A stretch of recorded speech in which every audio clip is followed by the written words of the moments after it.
This is my rapidly growing fire ant colony, and in this video on the Ants USA Ant channel, I will be showing you guys how I gave these ants a brand new ant farm, as well as their reaction. So be sure to watch until the end, so you don't miss out on any of the action. But before we get into all of that, I would like to ask you guys to give this video a like and hit the subscribe button, as it really helps this channel out. So without further ado, let's get into the video.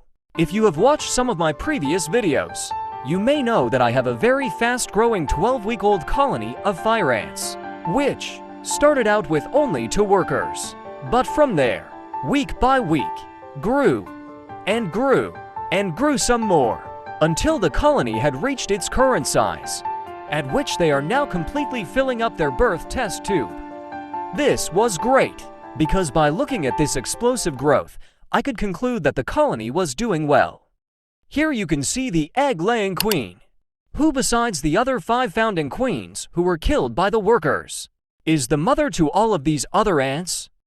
However, there is one small problem with this massive surge in the colony's population, which is the fact that they are now outgrowing their current setup. So I decided it had to be expanded. This is a tubular formicarium, which is based on the Ant Tower by AntsCanada.com. A lot like some of my other formicaria, this nest has a removable lid, as well as a smaller cap that can be removed for easier feeding. Another feature of this ant nest is the watering tray located underneath the nest. On the bottom of the formicarium, there are these perforations, which will allow the water from the watering tray to come up into the nest. There are also 2 connection ports on the front, which I will be using to connect it to the rest of the colony setup. Now, one of the most important parts of this nest is this cylinder located in the center, which keeps the ants from digging into the middle of the nest. If a larger species of ant is being housed, the cylinder can be removed to allow larger nest chambers. Now you may be wondering, what's with the red film?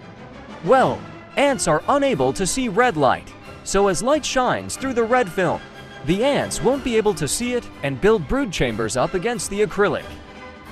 The first step in moving the ants in is to fill the watering tray with a hydration medium, in this case, some cotton balls. I then plugged up one of the connection ports, so the ants don't escape during the move. I then connected a test tube adapter, which the colony's current test tube will be attached to. Now to prepare the digging medium for the ants. Today, I will be using cocoa fiber, which I find to be a very good digging medium because it is very water absorbent, which is beneficial to the ants. After packing the soil down, this new nest was ready for the colony. It was now officially time to move the colony in. In order to move the ants, I will have to insert the colony's test tube into the adapter leading into the nest. I had to do this off camera, because as you can imagine, it would be difficult to deal with this swarm of ants pouring out of the test tube while filming. This was the very first time that these ants have come into contact with excavatable soil. These ants were expecting to come out of their test tube and into their mini outworld, but now they are emerging into a new-to-them place, full of a new-to-them substance.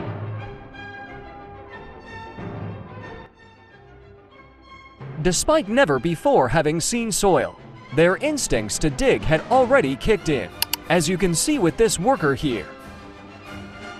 The final step in moving the colony into their new nest is to simply shine a bright light on them, which they hate, and wait for the move to begin.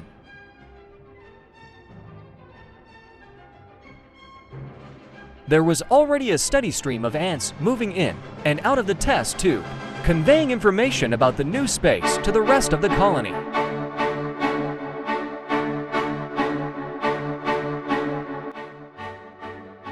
To keep the ants from escaping while I was filming, I applied some fluid to the top of the formicarium. This substance is very slippery for insects and will act like an impassable barrier for the ants.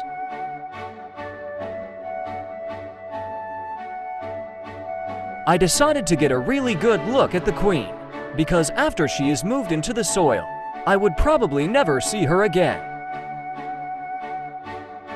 However, this was worth it, because on this channel we have seen this colony grow from just 2 workers. But we haven't been able to observe other behaviors, such as digging and foraging, both of which are done by ants in the wild.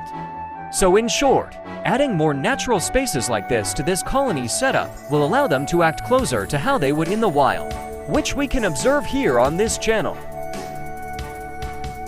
At this point, the ants were already moving in the brood. As you can see by all of the eggs, the queen has been very prolific.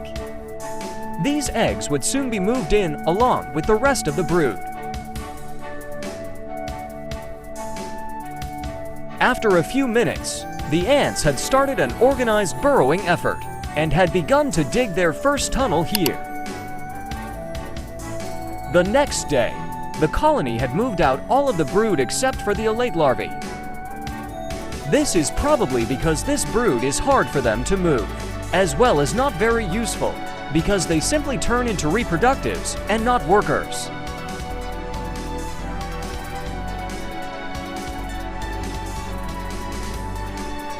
By now, the ants had built up a small mound of soil as a result of their burrowing activities. Here we can already see the tunnels. As the colony grows larger, we will be able to see more and more tunnels. The ants were clearly taking their time with this move, because a day later, they had still not evacuated the test tube.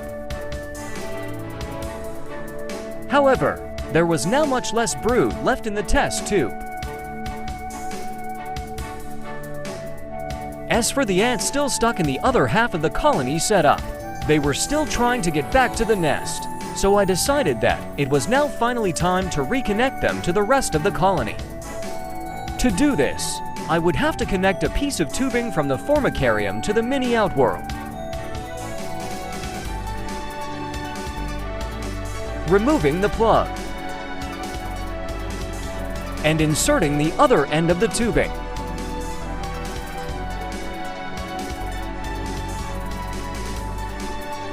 Done. Something else I noticed was that the water in the colony's test tube was running out and dirty. So I decided to replace it by connecting a brand new water test tube to the mini outworld.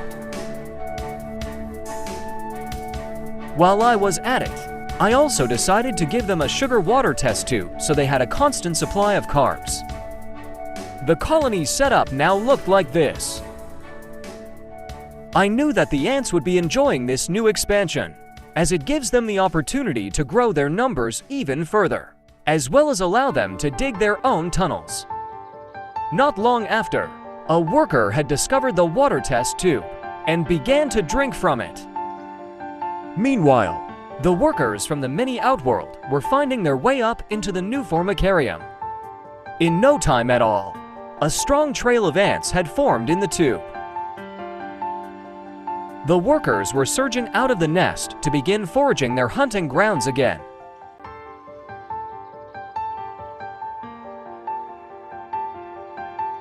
Here you can see ants being reunited after 3 days of being apart.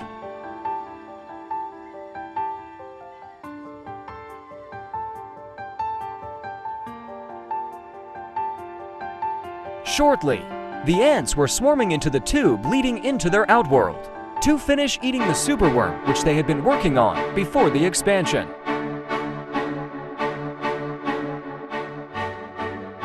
The ants then straighted to come back to the nest with parts of the superworm for their queen and brood. now that is the end of the video. I would like to thank all those still watching. Remind you guys to like and subscribe, and stay tuned for more videos like this one.